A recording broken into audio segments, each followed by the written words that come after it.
আসসালামু আলাইকুম। প্রিয় ভিউয়ার্স, আমন্ত্রণ জানাচ্ছি নতুন আরো একটি ভিডিওতে। আশা করি সকলে খুব ভালো আছেন। আপনাদের সকলের ভালোবাসা এবং দোয়া নিয়ে শুরু করছি নতুন আরো একটি ভিডিও। ভিডিও পরিক্রমায় আজকে আমাদের আলোচনার বিষয় তওবাতুন নসুহা সম্পর্কে। আলোচনায় আছি আমি সৈয়দ সুলাইমান সিদ্দিক। তওবার শাব্দিক অর্থ হচ্ছে অনুশোচনা করা বা প্রত্যাবর্তন করা। আর নাসুহা অর্থ হচ্ছে নিষ্কলঙ্কতা ও কল্যাণকামিতা। অর্থাৎ খালেজ দিলে আল্লাহর নিকট গুনাহের জন্য অনুতপ্ত হওয়া বা পানাহ চাওয়া, যেখানে প্রদর্শনী বা মুনাফিকের লেশ মাত্র নেই। তাওবায়ে নসুহা অর্থ রাসূল সাল্লাল্লাহু আলাইহি সাল্লাম বলেন, কখনো তোমার দ্বারা কোনো অপরাধ সংঘটিত হলে তুমি নিজের গুনাহের জন্য লজ্জিত হবে, তারপর লজ্জিত হয়ে আল্লাহর কাছে ক্ষমা প্রার্থনা করো। ভবিষ্যতে আর কখনো এই কাজ করো না।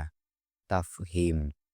হযরত উমর রাদিয়াল্লাহু তাআলা আনহু তাওবায়ে নাসুহার সংজ্ঞা এইভাবে দিয়েছেন, তওবায়ের পরে পুনরায় গুনাহ করা তো দূরের কথা, তা করার আকাঙ্ক্ষা পর্যন্ত করবে না।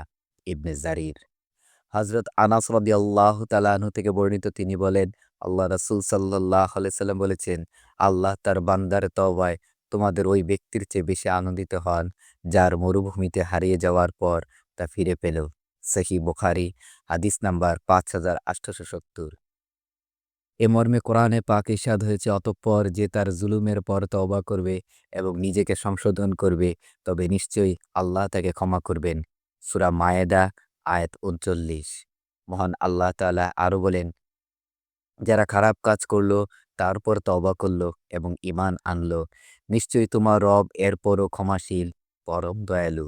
সূরা আরাফ আয়াত ১৫৩। সূরা তাহরিমে আল্লাহ তাআলা বলেন, হে ঈমানদারগণ, তোমরা আল্লাহর কাছে তওবা করো, খাঁটি তওবা আশা করা যায় তোমাদের সমূহ তিনি মোচন করবেন এবং তিনি তোমাদের জান্নাতে প্রবেশ করাবেন। সূরা আত-তাহরিম আয়াত ৮। প্রিয় ভিউয়ার্স, আসুন জেনে নেই হাদিস শরীফে বর্ণিত তাওবায়ে নসুহার একটি ঘটনা সম্পর্কে।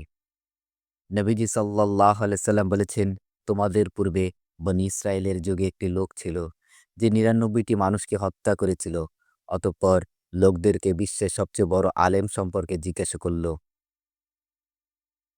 তাকে একটি খ্রিস্টান সন্ন্যাসীর কথা বলা হলো। সে তার কাছে এসে বলল, সে ৯৯ জন মানুষকে হত্যা করেছে।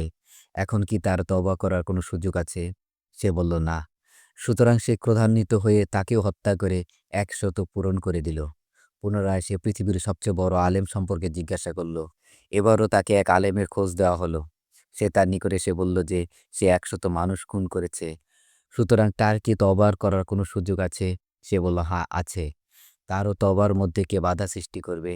তুমি অমুক দেশে চলে যাও। সেখানে কিছু এমন লোক আছে যারা আল্লাহ তাআলার ইবাদত করে।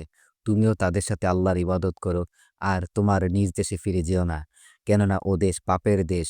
সুতরাং সে ব্যক্তি ওই দেশ অভিমুখে যেতে আরম্ভ করল। যখন সে মধ্য রাস্তায় পৌঁছল, তখন তার মৃত্যু এসে গেল। তার দেহ পিঞ্জর থেকে আত্মা বের করার জন্য রহমত ও আযাবের উভয় প্রকার ফেরেশতা উপস্থিত হলো।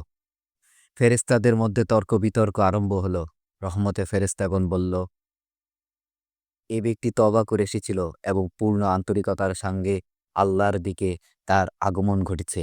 আর আযাবের ফেরেশতারা বললেন, এ এখনো ভালো কাজ করেনি, এই জন্য সে শাস্তির উপযুক্ত। এমত অবস্থায় একজন ফেরেশতা মানুষের রূপ ধারণ করে উপস্থিত হলে ফেরেশতাগণ তাকে সালিস মানলেন। তিনি ফায়সালা দিলেন যে তোমরা দুদেশের দূরত্ব মেপে দেখো। অর্থাৎ এ লোক যে এলাকা থেকে এসেছে সেখান থেকে ওই স্থানের দূরত্ব এবং যে দেশে যাচ্ছিল তার দূরত্ব, এ দুয়ের মধ্যে সে যার দিকে বেশি নিকটবর্তী হবে সে তারই অন্তর্ভুক্ত হবে।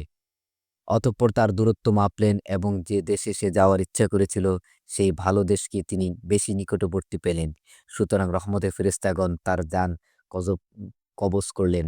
বুখারী ও মুসলিম। পরিশেষে একটি কথা বলতে চাই, ইসলামী শরীয়তে তওবা একটি পারস্পরিক বিষয়।